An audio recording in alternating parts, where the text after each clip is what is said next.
அனைவருக்கும் இனிய வணக்கம். TSS வழங்குகின்ற இந்த நிகழ்வானது மூதுரையும் வாழ்வியலும். இந்த மூதுரையும் வாழ்வியலும் என்ற நிகழ்ச்சியினூடாக இணைந்து கொள்வதில் மிக்க மகிழ்ச்சி அடைகின்றோம். இந்த நிகழ்ச்சியில் இன்று வெள்ளத்தாயி அவர்கள், சர்வேஸ்வரி சிவரூபன் அவர்கள், சிவசெல்ல மாரிமுத்து அவர்கள் மூவரும் இன்றைய நிகழ்ச்சியிலே கலந்து கொள்ள இருக்கின்றார்கள்.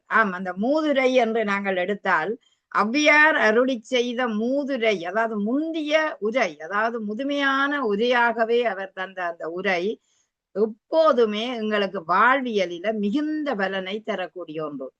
அந்த நூலை ஏன் நாங்கள் ஆய்வு செய்கிறோம் என்ற ஒரு கேள்வி இருக்கின்றது.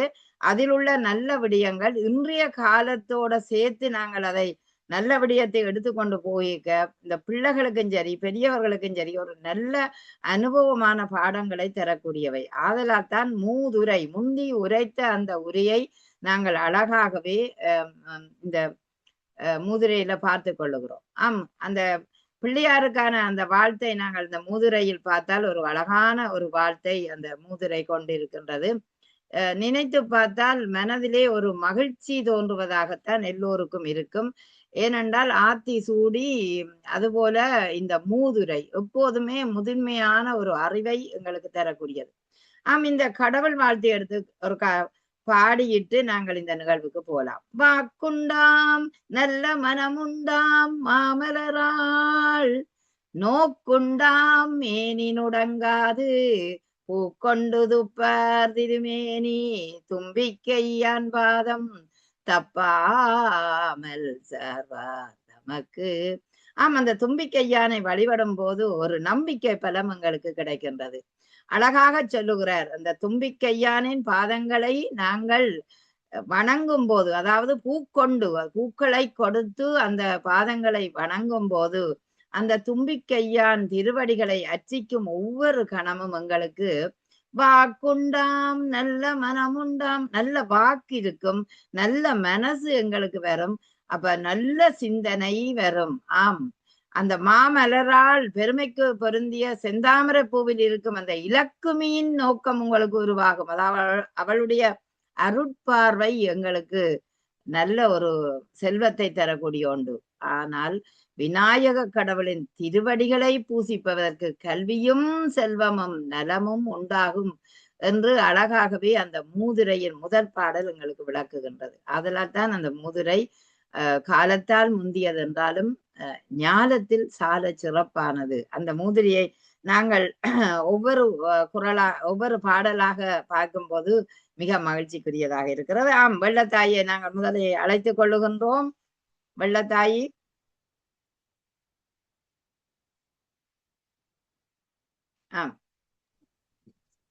வாருங்கள். உங்கள் எத்தனையாவது பாடலை தரப்போறீர்கள்? வெண்பா 20. 20வது பாடல். ஓகே, வாருங்கள். 20வது பாடலை தருவதற்காக வெள்ளத்தாயி அவர்கள் வந்திருக்கின்றார். அவருடைய பாடலை கேட்டுக்கொண்டு நாங்கள் ஏனையவர்களை எடுத்துக்கொள்ளுவோம். அக்கா ஆரம்பிக்கணுமா? ஆரம்பிக்க.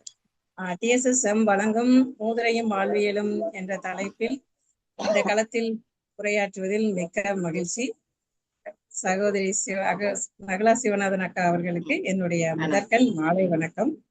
மற்றும் களத்தில் இணைந்திருக்கும் அனைவருக்கும் என்னுடைய இனிய மாலை வணக்கம்.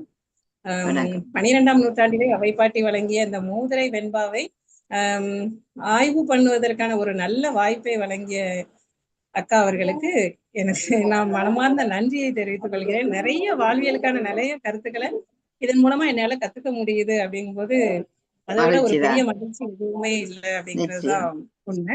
நான் எடுத்திருக்கிற வெண்பா பாத்தீங்கன்னா 20வது வெண்பா எடுத்திருக்கிறேன். அது உடன் பிறந்தார் சுற்றத்தார் என்றிருக்க வேண்டா, உடன் பிறந்தே கொல்லும் வியாதி உடன் பிறவா, மாமலையில் உள்ள மருந்தே பிணி தீர்க்கும் அம்மருந்து போல்வரும் உண்டு. இதோட விளக்கம் என்னன்னா, வியாதி அப்படிங்கிறது நம்ம பிறக்கும் போதே நம்ம உடம்புல வருது. அது வியாதி நம்முடனே பிறந்து நம்மை கொன்று விடுகிறது. எனவே உடன் பிறந்தோர் எல்லாருமே நமக்கு நல்ல உறவு அப்படிங்கிறது கிடையாது. நம்ம உடன் பிறந்தவங்களாவே இருந்தாலும் ஒரு சின்ன சின்ன தவறுகள் பண்ணும்போது நம்மளை விட்டு விலகி போறதுக்கு யோசிக்கவே மாட்டேங்கிறாங்க. ஆனா தூரத்துல எங்கேயோ நம்மளை விட்டு தள்ளி பிறந்தவங்க கூட உடன் பிறந்தவங்களை விட அதிகமா நம்ம மேல அன்பு காட்டுறவங்க இந்த உலகத்துல நிறைய பேர் இருக்கிறாங்க. எப்படி வியாதி நம்ம உடம்புல இருந்தாலுமே அதோட அருமருந்தா எங்கேயோ உள்ள மாமலையில இருக்கிற மருந்து நமக்கு அந்த நோயை போக்குறதுக்கு உதவுதோ, அதே போல வெளியே எங்கேயோ பிறந்து வளர்ந்தாலும் அவங்க நமக்கு உறவு அப்படிங்கிறதையும் தாண்டி நம்மளோட அதிகமான இணைப்புல இருக்கிற ஒரு மகிழ்ச்சியான உறவா இருக்கிறவங்க வெளியே அதிக பேர் இருக்காங்க. நம்ம உடன் பிறந்தவங்க மட்டும்தான் நமக்கு உறவு அப்படிங்கிறது இல்ல. அக்கா மாதிரி ஒரு நல்ல உறவு இருக்கு. கண்டிப்பா கண்டிப்பா இந்த மாதிரி ஒரு சகோதரி கிடைக்கலாம் ரொம்ப கொடுத்து வச்சிருக்கணும். உங்களோட அன்பு அந்த நேரத்துல எனக்கு ரொம்ப ஞாபகப்படுத்துச்சு. அக்கா மாதிரி ஒரு அன்பு கிடைக்கிறது, இன்னும் நிறைய நிறைய நிறைய அன்புகள் நமக்கு இருக்கு, மறக்கவே முடியாது. ஒவ்வொரு காலகட்டத்திலயும் நம்ம கூட பயணம் பண்ணவங்கள மறக்கவே முடியாது. எப்படி நம்ம கூட பிறந்தவங்களை கூட நம்ம சில நேரங்களை விட்டு கொடுத்துருவோம், இந்த மாதிரி அன்பர்களை நம்மளால மறக்கவே முடியாது. அதே மாதிரி எங்கோ ஒரு மலையில கிடைக்கிற மருந்து நம்மளோட உடம்பு வியாதிக்கு எப்படி நம்மளை குணப்படுத்துதோ, அதே மாதிரி வெளியே எங்கேயோ பிறந்து வளர்ந்தவங்களோட அன்பு நமக்கு ஒரு கிடைத்தற்கரிய பெரிய பரிசு அப்படிங்கறத அவ்வை பாட்டி அந்த காலத்திலேயே நமக்காக சொல்லி இருக்காங்க. இது நான் கற்றுக்கிட்ட பெரிய பாடம். இந்த வாய்ப்பினை வழங்கிய அனைவருக்கும் என்னுடைய மனமார்ந்த நன்றிகள் அக்கா. மிக்க நன்றி, மிக்க நன்றி. அருமையான ஒரு பதிவு அது. அதாவது எப்படி பார்த்தாலும் நாங்க சொல்லுறோம் என்னென்றால், உடன் பிறந்தார் சுற்றத்தார் என்று இருக்க வேண்டாம். நீங்க பக்கத்துல உள்ளவையும் உங்களோட உடன்பிறப்பும் தான் என்று இருக்காதீர்கள். உடன் பிறந்தவர்களே சில நேரம் கொல்லும் வியாதி, உடன் பிறந்தே கொல்லும் வியாதி என்று சொல்ற. அதாவது உடன் பிறந்தவர் எல்லோரும் சுற்றத்தார் என்றும் வேண்டாம். ஏனென்றால் அவர்கள் கூட உங்களை கொண்டு விடுவார்கள் சில நேரம். அந்த எப்படி பாக்குறோம்டா, உடன் பிறந்தவர்கள் சில நேரம் நன்மை செய்ய மாட்டார்கள், தீமையைத்தான் செய்து விட்டு விட்டு போவார்கள். ஆனால் எங்கேயோ இருக்கின்ற ஒரு மாமலையில் இருக்கின்ற மருந்து பெரிய மலையில் இருந்தே எங்களுக்கு பிணிதீர்க்க வருகிறது போல், சூரத்தில இருந்து ஒருவர் இருந்தாலும் அவர் அயலவராய் இல்லாவிட்டாலும் அப்படி தூரத்தில இருந்து உதவி செய்வாரும் உண்டு. ஆகவே உடன் பிறந்தாருக்குள்ளேயே தீமை செய்வோரும் அயலில் உள்ளேயே நன்மை செய்வோரும் உண்டு என்று அவர் சொல்றார். நிச்சயமாக உண்டு. அதாவது மாமலையில் உள்ள அந்த மருந்தே வினிதீர்க்கும் மருந்து போல இருக்குமாம். என்றால் கிட்ட இருந்தால் முட்டை பகை என்று சொல்லுவார்கள். இந்த காலம் என்ன ஒரு கிட்ட இருந்த பாருங்க, கிட்ட இருந்தவைக்கு அந்த அருமை தெரியாது. நாங்க தூரத்துல போய் எங்க இருந்துட்டு வந்தா இன்றைக்கு வந்துட்டுது என்று பெரிய ஒரு மதிப்பா இருக்கும். இப்ப நாங்கள் இலங்கையில இருந்து இலங்கை போனாக்கள் எல்லாம் உடன் ஓடி வந்து கதிரிய போடுவிடம், எங்களை ஏதோ தங்கத்தட்டுல ஏந்துற மாதிரி நிற்பார்கள். என்ன அப்படி பாக்கைக்குள்ள நாங்க நினைச்சு பாக்குறோம். என்ற அதாவது அருமையாக காணும் போது அது மருந்தாகவே எங்களுக்கு இருக்கிறதை நினைத்துக் கொள்வோம். ஆகவே அந்த சில நேரம் உடன் பிறந்தவர்களும் கொல்லுவார்கள் என்றால் அவர்கள் அந்த உடன் பிறந்தவர்களும் சில நேரங்களில தீமை செய்யக்கூடியவர்களாகவும் இருந்து விடுவது உண்டு. மிக்க நன்றி. அருமையான ஒரு குரலை, ஒரு வெண்பாவை எடுத்து நீங்கள் அழகாக அந்த முதிரியை சொல்லி இருந்தீர்கள். வாழ்த்துக்கள். நன்றி. நன்றி அக்கா. நான் விடைபெற்றுக் கொள்கிறேன். விடைபெற்றுக் கொள்ளுங்கள். சிவரூபன் சர்வேஸ்வரி அக்கா வாங்கோ அக்கா. மைக்கு ஒருக்கா ஒன் பண்ணுங்க அக்கா.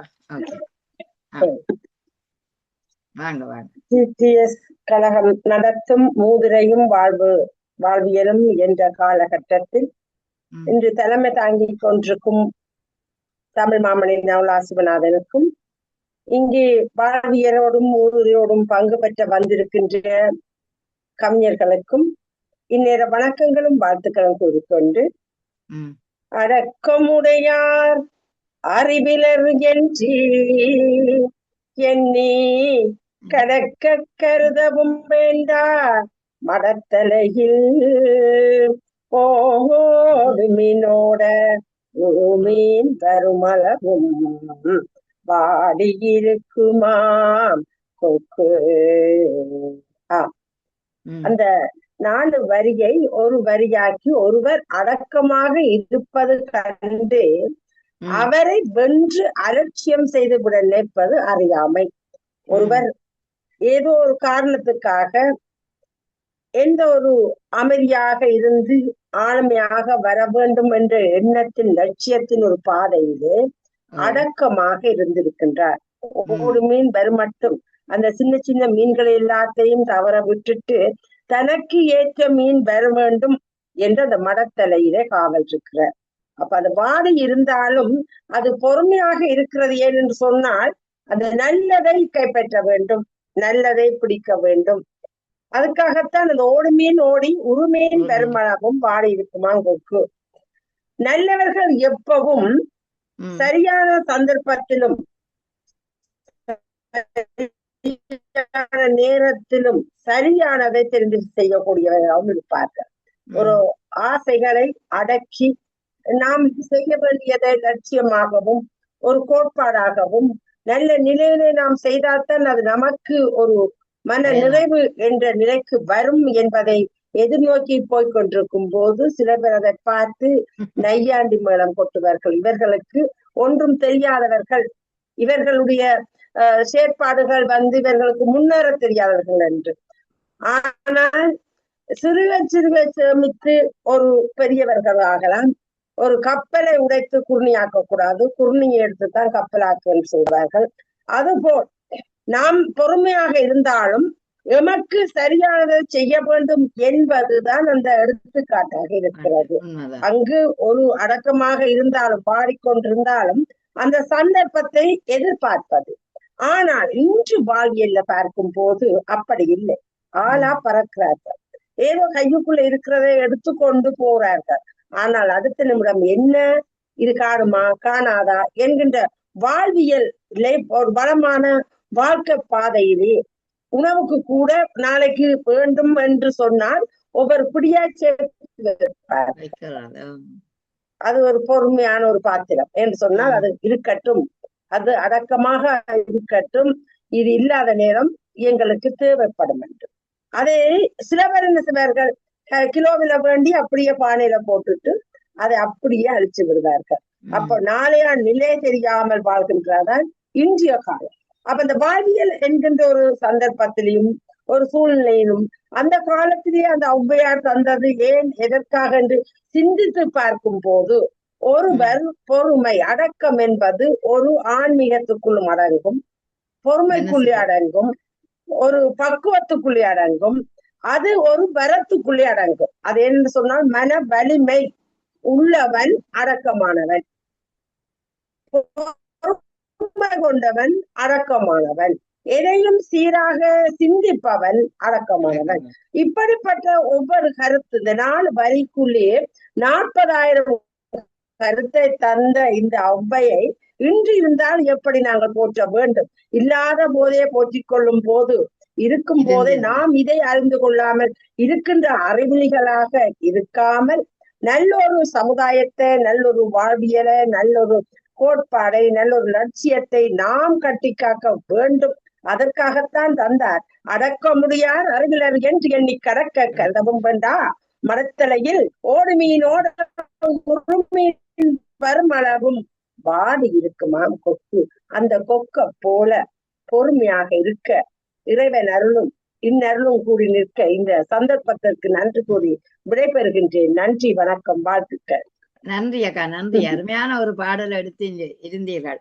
அடக்கமுடைய அறிவிலர் என்று எண்ணி, அதாவது அடக்கமாக இருக்கிறவர்கள் அவர் அறிவில்லை என்று நாங்கள் எண்ணக்கூடாது. என்றால் அவர் அறிவில்லை என்று அவரை கடந்து போகக்கூடாது.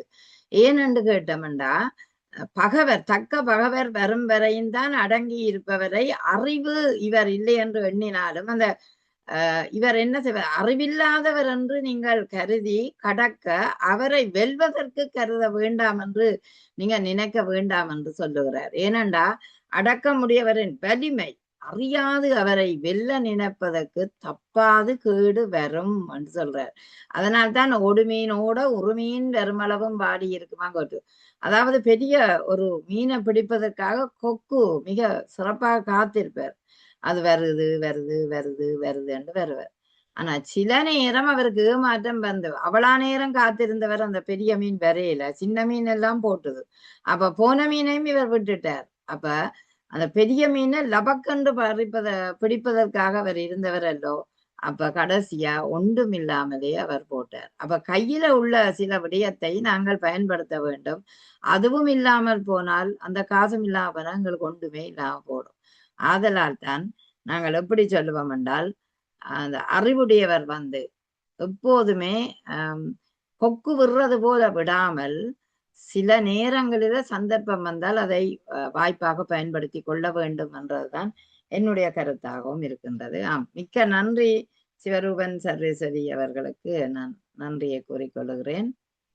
சரி, இப்ப நான் எனது பாடலை தருகிறேன். நான் 30வது பாடலை எடுத்திருக்கின்றேன். இந்த எல்லா பாடல்களையும் ஆய்வு செய்ய உண்மையிலேயே மிக மகிழ்ச்சி. ஆனால் ஒவ்வொருத்தர் ஒவ்வொன்று செய்ய வேண்டிய தேவை வந்தால் நல்லா இருக்கும். அது அந்த நிகழ்ச்சிக்கு தனியாக ஒருவர் செய்ய வேணும் என்றில்ல. என்னுடைய மூதுரேன்ற 30வது பாடல், அவ்வையார் அருளிய மூதுரேன்ற 30வது பாடல். சாந்தனையும் தீயனவே செய்திடினும் தாம் அவரை ஆந்தினையும் காப்பார் அறிவுடையார். ஆந்தனையும் காப்பார் அறிவுடையோர் மாந்தர் குறைக்கும் தனையும் குளிர் நிலவை தந்து மறைக்குமாங் கண்டீரோ மரம் என்று சொல்றார். அதாவது எப்படி நாங்கள் இதை பார்க்கிறோம் என்றால்,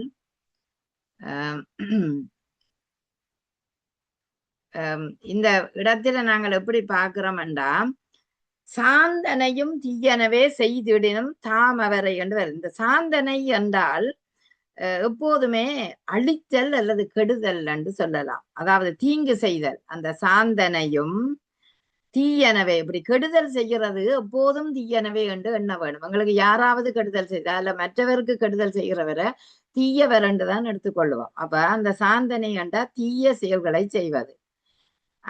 அப்படியான அழித்தல் செயலை செய்கிறது அது தீமைதான். அப்படி செய்திடினும் தாம் அவரை அந்த நபரை ஆந்தனையும் காப்பர். அந்த அளவு இவர் இப்படி செய்தவர் என்றால் அந்த ஆந்தனை என்ற அந்த அளவையும் காப்பார். இவ்வளவுதான் இவர் ரெண்டு தான் நாங்கள் எங்களை காத்து கொள்ளலாம். ஆனால் அறிவுடையோர் மாந்தர் குறைக்கும் தனையும் குளிர் நிலவை தந்து மறைக்குமாம் கண்டீரோ. ஆனா மனிதர்கள் மரத்தை வெட்டினாலும் பாருங்கள், அறிவுடையவர் பிறர் தமக்கு தீங்கு செய்தாலும் அவர்களுக்கு நன்மைதான் செய்வார். இப்ப எங்களுக்கு தீங்கு செய்கிறார் எவ்வளவு மாணவர்கள் எங்களுக்கு சேட்டைகள் எல்லாம் செய்திருக்கிறோம், எவ்வளவு தீங்கு செய்திருக்கிறோம். ஆனா நாங்க பொறுத்து கொண்டுதான் இருக்கிறோம். அப்ப தீங்கு எங்களுக்கு வந்தாலும் அந்த தீமையிலும் நாங்க நன்மைதான் செய்வோம், சரியோ? ஆனா மனிதர்கள் மரத்தை வெட்டினாலும் அந்த மரம் அவர்களுக்கு குளிர் நிலவை தந்து காக்கும். நாங்க மரத்தை வெட்டுறோம், ஆனா முதல் எங்களுக்கு நிழல் தந்த மரம், கனி தந்த மரம், காய் தந்த மரம், அதை வெட்டினாலும் அது நிழலை தந்து எங்களை காக்கும். அதுபோல உயர்ந்த குணமுடையோர் தீமைக்கு பதில் நன்மைதான் செய்வர், எப்போதும் நன்மைதான் செய்வர். அது ஆனவடியாத்தான் சாந்தனையும் தீயனவே செய்துவிடினும் தாம் அவரை, அப்படி செய்த அவரை அவ்வளவு இருந்தாலும் ஆந்தனையும் காப்பர். சரியா?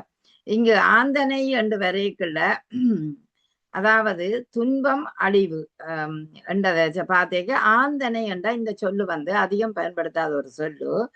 ஆனால் இங்கு அவ்வளவு என்றதான் அர்த்தமா. இது அந்த சில நேரம் விளங்காம சிலருக்கு இருக்கிற மாதிரி இருக்கும் அந்த ஆந்தனை என்று. அப்ப நிலவு இந்த மரம் குளிர் நிலவை தந்து எங்களுக்கு காப்பாற்றுது. ஆனாலும் தீமையைத்தான் நாங்கள் வெட்டி சாய்க்கிறோம் சில நேரம். அப்படித்தான் தீயன செய்பவர்களுக்கு நாங்கள் என்றைக்கும் நன்மைதான் செய்ய வேணும் என்பதைத்தான் இந்த மூதுரை என்ற 30வது பாடல் எங்களுக்கு விளக்கப்படுத்துது. தமக்கு ஒருவர் அழிவையும் தீங்கையும் செய்தாலும், ஒருவர் மிக கெடுதல் செய்தாலும் நாங்கள் துன்பம், அதாவது இங்கு சாந்தனை என்பது துன்பம் தீங்கு அழிவு உண்டாகும் செயல் என்பதை குறிக்கும். அதாவது பிறர் எவ்வளவு தீமை செய்தாலும் அறிவுடையவர் அவர்களுக்கு திரும்ப நன்மையே செய்வார்கள் என்ற உயர்ந்த ஒரு கருத்தை தான் இந்த மூதுரை எங்களுக்கு விளக்கப்படுத்துகிறது. ஆகவே அந்த 30வது பாடல் நல்ல ஒரு அருமையான பாடல். எப்போதும் நன்மை செய், தீமை செய்தவர்களுக்கு நன்மை செய். இது என்ற வாழ்வியல்ல ஒரு விடயத்தை சொல்றேன். ஒரு பத்திரிகை ஆசிரியர், அவர் நீண்ட காலமாக ஒரு தொடர்பு இல்லாம இருந்தார். சில புத்தகங்கள் செய்வார், அதுல எங்கள வாழ்த்துறையில சாதாரண மக்கள வாழ்த்துறை எல்லாம் போட்டு அழகா செய்வார். ஆனால் ஒரு நாள் அவருக்கு திடீரென இந்த நாட்டுக்கு வந்து விட்டார். அப்ப அந்த நாட்டுக்கு வந்தால் அவருக்கு அந்த நாட்டில இப்படி எங்க போறதுன்றது இடம் தெரியவில்லை. அப்ப என்னை அணுகி கேட்டார், இந்த இடத்துக்கு நான் போகணும், இப்படி போகணும். எனக்கும் அவர் செய்ததுல நிறைய தீய விடயம் மனதுக்குள்ள இருக்குது. ஆனால் அதை ஒன்றுமே நான் பொருட்படுத்தாமல், சரி சொல்லுங்கள் என்று, எந்த இடம், எப்படி போறது, சகல எத்தனை மணிக்கு எதில ஏறோம் சகல விவரத்தையும் அவருக்கு கொடுத்தேன்.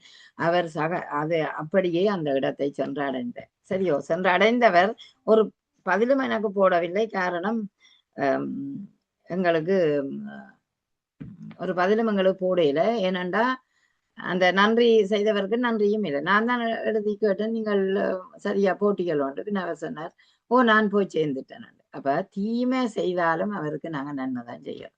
அதுபோலத்தான் இந்த குறள் எங்களுக்கு, இந்த குறள் என்றுதான் வருகிறது. போதும் இந்த வெண்பா எங்களுக்கு நன்றாகவே நல்ல விடயத்தை சொல்லி சென்றது. சரி, இனி சிவசெல்வ மாரிமுத்துட்ட வருகிறோம். பாருங்கள் சிவசெல்வ மாரிமுத்து. சிவசெல்வ மாரிமுத்து வாருங்கள், தாருங்கள் உங்கள் தப்பியும் ஆடும். சரி, வாங்க வாங்க. வணக்கம் அக்கா. வணக்கம் வணக்கம் வணக்கம். போடுறார்கள், நீங்கள் எதுக்கு போட்டிருக்கிறீர்கள்? சரியா, டோப்பி சும்மா போட்டு வச்சேன். ரைட். அனைவருக்கும் வணக்கம். சர்வேஸ்வரி அக்கா வணக்கம். நல்லதொரு நிகழ்வு. நாம சார்பா அதுக்கு அடுத்தடுத்த நிகழ்வுகள்ல உங்க எல்லாரையும் சந்திக்கிறதுல பெரிய மகிழ்ச்சி. அடுத்த ஒரு நல்ல ஒரு நிகழ்வா தமிழ் இலக்கியங்கள், அந்த இலக்கிய வரிசையில முதலாவதாக மூதுரை அப்படிங்கிற பகுதிய மரியாதைக்குரிய அமை தலைவரும் நம் அனைவரின் அன்பு சகோதரியுமான நகுலா சிவநாதன் அவர்கள் முன்னெடுத்திருக்கிறார்கள். உண்மையிலேயே இது ஒரு பாராட்டுக்குரிய ஒரு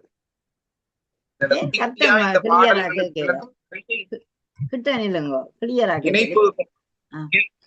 இப்ப கேக்குதா? இப்ப கேக்குதா? கொஞ்சம் கிட்ட வந்தாச்சு. இணைப்பு சரியா கிடைக்கல போல. அந்த வகையில மூதுரையினுடைய ஒவ்வொரு பாடல்களையும் ஒவ்வொருத்தர் அந்த இடத்துல திறனாய்வு பண்ணிக்கிட்டே வாரோம், அதாவது விளக்கம் சொல்லிக்கிட்டே வாரோம். அந்த வகையில் எனக்கு இன்றைய தினம் 21வது பாடலை உங்களோடு பகிர்ந்து கொள்வதிலே பெரும் மகிழ்ச்சி. ஔவையார் ரொம்ப ஒரு மிகப்பெரிய தீர்க்கதரிசி. தமிழ்ல தமிழ் மொழிக்கு கிடைத்த மிகப்பெரிய பொக்கிஷம் ஔவையார் அவர். அதனாலதான் ரொம்ப அழகா நிறைய தமிழ் நூல்கள் எழுதினாங்க. அதுல இந்த மூதுரை பாடல் ரொம்ப சிறப்பான பாடல். அந்த ஒவ்வொரு பாட்டுக்கும் ஒவ்வொரு கருத்து இருக்கும். நட்புக்கு ஒரு பாட்டு 4 வரிதான். நாங்கள் வேற ஒரு கருத்தை பார்ப்போம், ஆனா அது வேற ஒரு கருத்தை தரும். நிச்சயம் உண்மை உண்மை உண்மை. நாம ஒரு பார்வையில பார்ப்போம், அதுல ஒரு பார்வையில ஔவையார் எழுதியிருப்பார். அந்த வகையில 21வது பாடல்ல என்ன ஔவையார் சொல்லியிருக்காரு அப்படின்னா, இல்லால் அகத்திற்கு இல்லாதது ஒன்றில்லை, இல்லாலும் இல்லாலே ஆமாயின், இல்லால் வழி கிடந்த மாற்ற முறைக்கு மேல் அவ்வை புலி கிடந்த தூராகிவிடும் அப்படின்னு ஒரு பாடல். அதாவது இல்லால் அப்படின்னா மனைவி அப்படின்னு அர்த்தம். இந்த மனைவி அப்படிங்கிறவ ஒரு வீட்டுல ஒரு மருமகள் அல்லது மனைவி அப்படிங்கிறவ எப்படி இருக்கணும் அப்படின்னா, ஒரு நல்ல பண்புடைய ஒரு குணவதியா இருக்கணும், ஒரு குணம் இருக்கணும்.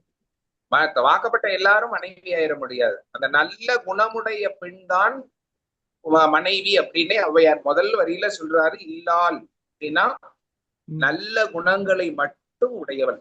அதாவது இல்லாளுக்கு இன்னொரு பொருள் என்ன அப்படின்னா, வீட்டுல தன்னுடைய வாழ்க்கையில எந்த விதமான எதிர்மறையான எண்ணங்களும் இல்லாள், எப்போதும் நேர்மறையாகவே இல்லாள். அந்த வீட்டுக்கு அவதான் அரசி. அப்ப நேர்மறையான எண்ணமுடையவள், நல்ல குணமுடையவள், பண்புடைய ஒரு மனைவி ஒரு வீட்டுல இருந்தா அந்த வீட்டுல எல்லா வளங்களும் இருக்கும். அதாவது அகம் அப்படின்னா வீடு, இல்லால் அப்படின்னா மனைவி, அகம் அப்படின்னா வீடு. அப்போ இல்லால் ஒரு நல்ல குணமுடைய இல்லால் வீட்டுல இருந்தா அந்த வீட்டுல இல்லாதது வேற எதுவுமே இல்லை, எல்லா வளங்களும் நிறைந்தது. செல்வம் இருக்கும். வீட்டுக்கு போன உடனே வேலை முடிச்சு கணவன் வீட்டுக்கு போன உடனே ஒரு மனைவி, இப்ப சர்வேஸ்வரி அக்கா தலை நிறைய பூ வச்சிருக்க மாதிரி தலை நிறைய பூ வச்சுட்டு வாங்க காப்பி குடிங்கன்னு சொல்லிட்டாலே போதும், அந்த கணவருக்கு உச்சி குளிர்ந்து போயிடும். வேலையில என்ன பிரச்சனைகள் இருந்தாலும், அலுவலகத்துல 1000 பிரச்சனைகள் இருந்தாலும் எல்லாத்தையும் மறந்துட்டு அந்த பூ வாசத்துக்கும் அந்த சிரிச்ச முகத்துக்கும் அந்த நெத்தியில வச்சிருக்க பெரிய பொட்டையும் பார்த்ததுமே சரிம்மா குடுமா அப்படின்னு சொல்லிட்டு எல்லாத்தையும் மறந்துட்டு மகிழ்ச்சியா சந்தோஷமா உட்கார்ந்துருவாரு. அப்ப அந்த இடத்துல அவர் கணவனும் மனைவியும் சிரிச்சுட்டாங்க அப்படின்னாலே அந்த வீட்டுல மகிழ்ச்சி வந்துடும். அப்போ ஒரு மனைவியானவள் வீட்டுல நல்ல குணமுடைய மனைவி இருந்தால் அந்த வீட்டுல இல்லாதது எதுவுமே இல்லை. அடுத்த வரியில ஔவையார் அழகா சொல்றாரு, இல்லாலும் இல்லாலே ஆமாயி. அப்படி ஒரு நல்ல குணமுடைய ஒரு பெண்மணி வீட்டுல இல்லை அப்படின்னா அந்த வீடு எப்படி இருக்கும் அப்படின்னா, அதாவது அந்த நல்ல குணமுடைய பெண்மணின்னா நல்ல வார்த்தைகளை பேசாத, வீட்டுக்காரர் வந்த உடனே என்ன வந்துட்டியா, வா வா உக்காரு வந்துட்டியாப்பா, நின்றுடுப்பா, வந்துட்டான் 7 மணிக்கு வர சொன்னா 8 மணிக்கு வர, ஏன் இவ்வளவு விளையாட்டு, எங்க போன 1 மணி நேரம் எங்க மேட்ச்ல இருந்த, இப்படி 4 கிழிச்சுதுன்னு வைக்கலேன், அந்த வீட்டுக்காரருக்கு உச்சந்தலைய தாண்டி 10 முழத்துக்கு டென்ஷன் ஏறும். அப்ப அந்த கடுமையான வார்த்தைகளை பேசக்கூடிய ஒரு மனைவி வீட்டுல இருந்தா அந்த பெண்மணி வீட்டுல இருக்கக்கூடிய அந்த பெண்மணி அவ பேசுற பேச்சு அவளுடைய செயல்கள் அதிகமான வலியை கொடுக்கும். அதனால என்ன ஆகும் அப்படின்னா அழகா அடுத்த வரியில சொல்றாரு, இல்லால் வலி கிடந்த மாற்ற முறைக்குமே, அதாவது வலியை தரக்கூடிய கொடுமையான சொற்களை ஒரு பெண்மணி ஒரு மனைவி சொன்னால் என்றால் அவ்வில் அப்படின்னா அந்த வீடு புலி கிடந்த தூராய் விடும். புலி கிடந்த தூராய் விடும். அதாவது ஒரு புலி ஒரு குகைக்குள்ள பதுங்கி இருக்கும் போது அந்த குகைக்குள்ள நாம இருந்தா எப்படி இருப்போமோ அதே போல ஒரு நிலையில ஒரு மனைவி கொடுமையான சொற்களை பேசக்கூடிய மனைவி இருக்கக்கூடிய வீட்டுல இருக்கக்கூடிய ஒரு உறவுகளினுடைய நிலைமை ஆகிவிடும் அப்படின்னு அழகா ஔவையார் சொல்லியிருக்காரு. நல்ல ஒரு பாட்டு பாருங்க, 4 வரிதான். இல்லாள் அகத்திற்கு இல்லாததொன்றில்லை, இல்லாலும் இல்லாளே ஆமாயின் இல்லாள் வலி கிடந்த மாற உரைக்கு மேல் அவ்வில் புலி கிடந்த தூராய் விடும். எவ்வளவு அற்புதமான கருத்து பாருங்க. இதுல இருந்து ஔவையார் என்ன சொல்றாரு அப்படின்னா, வீட்டுல எப்போதும் ஒரு மனைவி நல்ல சொற்களை பேசி நல்ல மங்களகரமான சொற்களை பேசணும். நடுவர் அவர்களே, இதுல ஒரு சின்ன ஒரு கதையை சொல்லலாம்னு நினைக்கிறேன். அந்த காலத்துல பொதுவா இன்னைக்குமே சொல்லுவாங்க, வீட்டுல இல்லைன்னு சொல்லக்கூடாது அப்படிம்பாங்க. இப்போ ஒரு நாள் ஒரு வீட்டுக்காரரு இல்லை இல்லை அப்படிங்கிற வார்த்தையவே சொல்லக்கூடாது. அப்போ ஒரு வீட்டுக்காரர்கிட்ட மனைவி வந்திருக்கா. மனைவி வீட்டுக்காரர் வேலைக்கு போயிட்டு வந்தோடனே மனைவி சொன்னாலாம், எங்க வீட்டுல பொங்கலுக்கு அரிசி இல்ல, பருப்பு இல்ல, மளிகை ஜாமான் இல்ல, காய்கறி இல்ல அப்படின்னாலாம். இப்போ உடனே அந்த கணவர் சொன்னாராம், இல்லைன்னு சொல்றியே, நம்ம வீட்டுல இருக்கிறது தங்குமா, நீ எப்போது நல்ல வார்த்தைகளை பேசு, இருக்குன்னு சொல்லு, அப்பதான் வீட்டுல மங்களம் நிறைஞ்சு இருக்கும் அப்படின்னு அந்த வீட்டுக்காரர் சொன்னார். உடனே அந்த புத்திசாலி மனைவி சொன்னாலாம், சரிங்க இனிமேல் அப்படியே சொல்லுறேன் அப்படின்னு சொல்லிட்டு அரிசி டப்பா காலியா இருக்கு, பருப்பு டப்பா காலியா இருக்கு, உப்பு டப்பா காலியா இருக்கு, பணம் வைக்கிற டப்பா காலியா இருக்கு, மஞ்சப்பொடி டப்பா காலியா இருக்கு அப்படின்னு அந்த பெண்மணி சொன்னாலாம். இப்ப அந்த வீட்டுக்காரர் தலையில அடிச்சுக்கிட்டாரா, கொடுமையே நான் என்ன சொல்ல சொன்னே வைப்பு சொல்லதால. அப்போ ஒரு வீட்டுல மங்களகரமான சொற்களை பேசக்கூடிய ஒரு இல்லால் அமைந்தால் அந்த வீடு மாபெரும் சொர்க்கபுரியாக மாறுகிறது என்று சொல்லி வாய்ப்புக்கு நன்றி கூறி விடைபெறுகிறேன். நன்றி, வணக்கம். நன்றி நன்றி. அருமையான ஒரு பாடல். உண்மையிலேயே இந்த ஒவ்வொரு மூதுர பாடல்களும் உங்களுக்கு ஏதோ ஒன்றை உரைச்சி செல்லும். அதுல நீங்கள் அதை எப்படி நாங்கள் பார்க்கிறோம்டா, ஒரு இல்லாள் ஒரு குடும்பத்துல மிக மிக முக்கியம். அதனாலதான் இல்லத்தை ஆள்பவள் இல்லாள் என்றே சொல்லுவார்கள் அந்த இல்லத்துல. அப்ப நல்ல குணமுடைய மனைவிதான் வீட்டில் இருந்தால் அந்த இல்லத்துல குறை ஒன்றும் இருக்காது. உண்மையிலேயே அதான் பெண்களிடம் ஒரு வீட்டை கொடுப்பார்கள், அதன் சாவியை பெண்களிடம் கொடுப்பார்கள். அப்ப ஏன் நான் நினைக்கின்றேன், ஒரு குடி புகுந்தாண்டாலும் கணவன் மனைவி வந்தாலும் பெண்ணிடம் தான் அந்த சாவியை கொடுப்பார்கள் முதலாக. அப்ப அந்த இல்லத்தை நீ காப்பாற்ற வேணும், அந்த வீட்டை காப்பாற்றக்கூடிய ஒரு சூழலை உருவாக்க வேணும் பெண்ணே என்றுதான் சொல்வார்கள். அதனாலதான் பெண்களை அப்படியான நேரத்தில் காலை வலக்காலை வைத்து உள்ளே செல் என்று சொல்வார்கள். அந்த காலை உள்ளே வச்சு செல்லும் போது நீ இந்த அழகான மாளிகையின் ராணி நீதான், ஆதலால் இந்த துறப்பு போல நீயும் அதை காக்க வேண்டிய தேவை இருக்குது என்பதை உணர்த்தக்கூடிய ஒன்றாக இருக்கின்றது. நல்ல மனைவி, அதாவது நல்ல மனைவி என்றால் நல்ல பண்பு நலன்கள் உள்ளவள் தான் நல்ல மனைவி. நாங்கள் எப்போதுமே உங்களுக்கு பொருள் பண்டம் சொத்து தேவையில்லை. ஒரு நல்ல குணமுடையவரைத்தான் உலகமும் விரும்பும், உள்ளூர உறவுகளும் விரும்புவார்கள். என்றால் அன்பும் ஆதரவும் தான் ஒரு வாழ்க்கைன்ற மிக முக்கியம். அதை விட்டுட்டு நாங்கள் எங்கேயோ எல்லாம் போய் எல்லாம் தேடுவோம். இல்லை, மனதில் அன்பில்ல, மனதில வெறுப்பை வச்சுக்கொண்டு செய்யற அத்தனையும் தீமையாக இருந்தால் உங்களுக்கு நல்ல எண்ணங்கள் வராது. ஆகவே மனதை லேசானதாக வைத்துக் கொள்ள வேண்டும். அந்த மனம் நல்ல மனமாக இருக்கணும். அந்த நல்ல மனதுக்கு தேவையானது நல்ல வார்த்தைகள். எப்போதும் சொல்லுவார்கள், நல்ல வார்த்தைகள் பூங்குழல் ஊதுகின்றன. அப்படியான வார்த்தைகள் அன்பிற்குண்டோ அடைக்கின்றாள். அந்த அன்பான வார்த்தைகளை பேசும்போது இவ்வளவு சந்தோஷமா இருக்கும். அதுவும் மனைவியானவள் கடுஞ்சினம் கொள்ளாமல் பொறுமையோடு காத்திருந்து நல்ல வார்த்தைகளை பேசினால் அது உண்மையிலேயே மகிழ்ச்சியானதாக இருக்கும் அந்த குடும்ப தலைவனுக்கும் குடும்ப அங்கத்தவருக்கும்.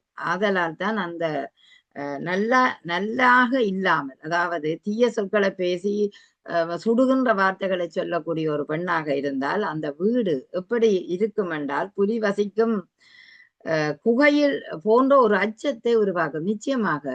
இதுக்கு நான் ஒரு உதாரணம் சொல்லுகிறேன். இப்ப கடந்த கிழமை நடந்தது. இங்கு 3 பிள்ளைகளை உடைய ஒரு இளந்தாய், மிக இளந்தாய், இந்த நாட்டுக்கு 7 வருடங்கள். அவருக்கு பிள்ளைகளை எப்படி வளர்க்கிறான்றது சில நேரம் சட்டத்தின்படி தெரியவில்லையோ தெரியல. இவர் என்ன செய்திருக்கிறார் என்றால், பிள்ளைகளுக்கு கொஞ்சம் அடிக்கிற அம்மாவா இருக்கிறார். ஏன் அடிப்பான் என்ற ஒரு கேள்வி இருக்கிறது. சில இடத்துல தட்ட வேணும் குளப்படி என்று, ஆனால் அதை தட்டுற மாதிரி தட்ட வேணும். சில பிள்ளைகளுக்கு பெற்றோர் நோகக்கூடியதாக அடிப்பார்கள். அவன் 8 வயது உடைய பையன் மூத்தவன், 2வது 7 வயசு, 3வது ஒரு சின்ன 4 மாத குழந்தை. இந்த பையன் என்ன செய்தான், போய் பாடசாலையில ஆசிரியருக்கு சொல்லி இருக்கிறான், எங்கட அம்மா அடிக்கிறவாண்டு. அப்ப தாயார அவர்கள் பாடசாலை நிர்வாகம் தாயார கூப்பிட்டு விசாரணை செய்ய, மூத்த பையனும் அப்படித்தான் சொல்றான், 2வது பையனும் அப்படித்தான் சொல்றான். அடுத்த நாள் அவர்கள் வீட்டு சூழலை எல்லாம் பார்த்துட்டு 2 குழந்தைகளையும் இங்கே சொல்லுவார்கள் ஜூம் டாமண்ட், அந்த அம்டே கொண்டு போட்டு, அதாவது அம்டண்டா இங்க சில ஆரம்பத்துக்கு தெரியாத ஒரு ஆபீஸ், அதான் அது கொண்டு போட்டு அங்க கொண்டே அவையே வளர்க்கினோம். இப்படி இருக்க கடைசி குழந்தைய அடுத்த நாள் அந்த குழந்தைக்கும் இதேதான் தாய் செய்வாண்டு 4 மாத குழந்தையும் கொண்டு போட்டார். இப்பொழுது 1 கிழமை 8 நாள் ஆகிவிட்டது. அந்த குழந்தைகளுக்கு ஒரு முற்றிலும் புதுசாக இருக்கும் அங்கத்தை வளர்ப்பு முறை. அவர் பார்த்துட்டு பேண்டிதான். பிறகு நண்பி ஒருவர் லோயரா இங்கே இருந்தவர், அவர் இப்ப வாதாடி இன்று சொல்லி இருக்கிறார்கள், நாளைக்கு அந்த பிள்ளைகளை விடலாம் என்று எத்தனையோ பேப்பர்கள் எல்லாம் சைன் வாங்கி தான் இப்பொழுது அதை கொடுக்கிற அளவுக்கு இருக்கிறோம். ஆனா எதுக்கும் இன்னும் கொடுக்கப்படவில்லை. நாளைதான் தெரியும். அப்ப யோசிச்சு பாருங்க, ஒரு தாயானவள் குழந்தைகளை அன்போடு அரவணைத்து வளர்க்கிற நேரம் இப்ப என்னுடைய பிள்ளைகள் இல்லாமல் இருந்து மிக வேதனையோடு அந்த ஒரு காரணம் ஏற்றுக்கொள்ளப்பட்டது என்னென்றால் அவருக்கு மொழி தெரியாததால் நான் இப்படியான ஒரு கடுஞ்சொற்களை பாவிக்கல அப்படி என்று சொல்லி இப்ப இந்த பிள்ளைகளும் தாயை பிரிஞ்சிருக்க ஒரு அடிச்ச நேரம் அணைக்காம இருக்கிற தாய் இப்ப அவர்கள் தூரத்துல இருக்க அந்த பிள்ளைகளுக்கும் அம்மான்ற பாசம் இருந்திருக்கும். அப்ப அழுது கதைச்சதுகளா நாங்கள் வீட்டை வர போறோம் என்று அதுகளும் விரும்பினபடியால் இப்ப ஒரு முடிவை நாளைக்கு எடுக்க இருக்கிறார்கள்.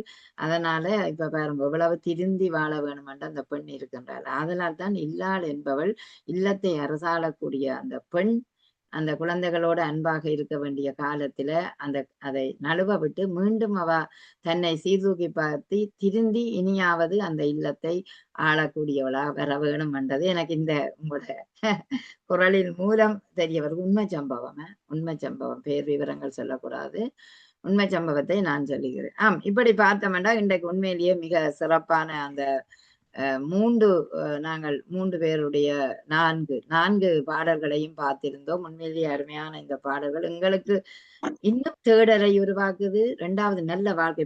அதை கேட்டோன்னு அந்த சம்பவத்தையும் இந்த சம்பவத்தையும் ஔவையார் எழுதின காலத்தையும் ஒப்பிட்டு பார்க்க உண்மையிலேயே இல்லத்துல உள்ளவள் நன்றாகத்தான் இருப்பாள். நாங்களும் தான் சின்ன வயதுல சில நேரம் தவறு செய்திருப்போம். ஆனால் இப்பொழுது நாங்கள் அதை உணர்க்க எங்களுக்கு ஒரு அனுபவமான பிள்ளை சொல்ற சரியோ அம்மா ஏனம்மா இதை இவ்வளவு விலை கொடுத்து வாங்குறீங்கள், அப்படியெல்லாம் வாங்கக்கூடாதம்மா, உங்களுக்கு அது தெரியலையோ ஏனண்டு அவர்கள் சொல்லிக்க அப்பதான் உணர்றேன் நாங்கள் எத்தனை இடத்துல ஏமாறுறோம். ஒரு பொருளை நான் நேற்று எடுத்துக்கொண்டு வந்தேன். அந்த பொருளின் விலை €2.10. அதுக்கு பக்கத்துல அதே பொருள் இருக்கு €4.10. நான் நினைச்சேன் அதுல போட்டு இருக்கிறார்கள். இந்த 2 € 10 2க்கு நடுவில் போட்டுக்கிறார்கள். இன்று இது மலிவாக உள்ளது.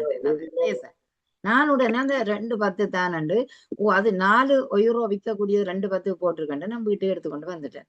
வந்தால் இங்கு வந்து பார்க்கதான் ரிசிப்டில் அவர் 4.10 அடிச்சிருக்கிறார். கொடுக்கும் அளவும் தெரியல. ஏன்னா நாங்கள் இப்ப கண்டியோட கட்டுறது தானே, அப்படியே டக்குன்னு கட்டிக்கிட்டு வந்துட்டோம். ரிசிப்டை திருப்பி பார்க்கல. 15 நிமிடம் தான் வீட்டை சைக்கிள்ல வந்துட்டு திருப்பி ரிசிப்டை பார்த்துட்டு அங்க போக அவ சொன்னா அது லேட். ஏனண்டா அது ஃப்ரிட்ஜுக்கு வைக்கிறத கேஸ அது அவ்வளோ ஒரு 10 நிமிஷத்துக்குள்ள அதன் வெப்பநிலை மாற்றம் அடைஞ்சிருக்கான். தான் மாற்ற மாட்டேன்னு சொல்லிட்டா. அப்ப யோசிச்சு பார்த்தோம் எத்தனையோ இடத்துல நாங்கள் ஏமாறுறோம்.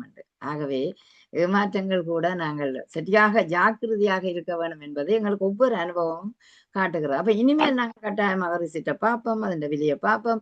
அப்படி எங்களை விளங்காட்டி அங்க உள்ளவருக்கு இப்படித்தான் அந்த அனுபவங்களை நாங்கள் அறியக்கூடியதாக இருக்கும். அப்படியான ஒரு சங்ககால வாழ்க்கையிலே அவர் தந்த அனுபவங்களை கோர்த்து எத்தனை விதமா இயற்கையோட இணைந்து தந்த அந்த முதிரை எங்களுக்கு ஒரு நல்ல பாடமாக நல்ல மருந்தாக இருக்கின்றது. ஆகவே இதை ஆய்வு செய்த சிவரூபன் சர்வேஸ்வரிக்கும் சிவசெல்வ மாரிமுத்துக்கும் வெள்ளத்தாய்க்கும் என்ற இதயபூர்வமான நன்றியை தெரிவித்துக் கொள்ளுகின்றேன். உண்மையிலேயே நீங்கள் இருவரும் ஒரு சில கருத்துக்களோட நாங்கள் நிறைவுக்கு கொண்டுருவோம். ஆமா, நல்ல விடயங்களை நல்ல விதமாக எடுத்துக்கொள்வது நாட்டுக்கு நன்மையத்தான் தரும், தீமையை விளைவிக்காது. ஆனா எல்லாரும் அதை அறிந்து கொண்டும் தெரிந்து கொண்டும் வாழ்வியல்ல இப்படித்தான் என்கிறதை உணர்ந்து கொண்டும் வாழும் போது வாழ்க்கை மிகையானது, இன்பமானது, வளமானது. வாழ்ந்து பார்த்தால் வாழ்க்கை ஒரு படகானது. நன்றி நன்றி, அருமையான வரிகள். சிவசெல்வ மாரிமுத்து உங்களோட வரியோட